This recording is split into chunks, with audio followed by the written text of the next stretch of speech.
Frizzante e sorridente, Simona Ventura si sta preparando al gran finale di Miss Italia. Molte le novità quest'anno, ci dice, molte le sorprese. È una finale rivoluzionaria a suo modo, una bellissima finale, una finale piena di contenuti e di bellezza. Delle ragazze, dei giudici e dello studio e delle persone che ci lavorano, quindi abbiamo fatto un ottimo lavoro da questo punto di vista. Accanto a Simona Ventura un personaggio noto alla televisione, Joe Bastianic, che da Masterchef è approdato sul palco di Miss Italia. Che Miss Italia ti aspetti?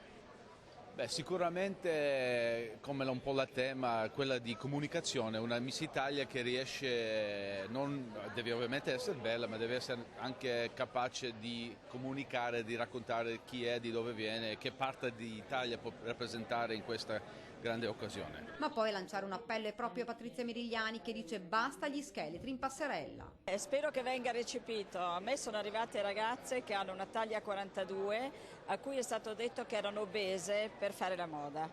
Quindi io mi auguro che questo messaggio venga recepito dagli stilisti, perché sono gli stilisti che creano il danno e sicuramente non sono le aziende che fanno abbigliamento, che ormai hanno capito che le taglie possono arrivare anche oltre la 44 e la 46.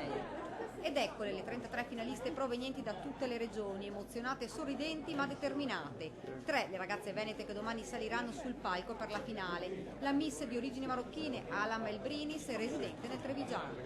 Miss Italia 2015 deve rappresentare l'Italia 2015 e io credo di rappresentarla in pieno. La nostra è un'Italia nuova e non si può negare che è un'Italia multietnica. Io sono italiana al 100% anche se non da molte generazioni, ma lo sono comunque. Miss Veneto, la veneziana Alessia Rigo. Ma che effetto ti fa essere tra le 33 ragazze più belle d'Italia? Mi sento, come si può dire,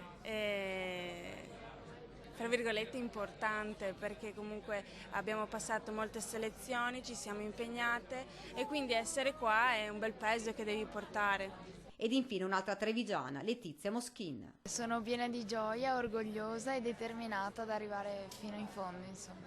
Domani sera gran finale con l'incoronazione della più bella d'Italia.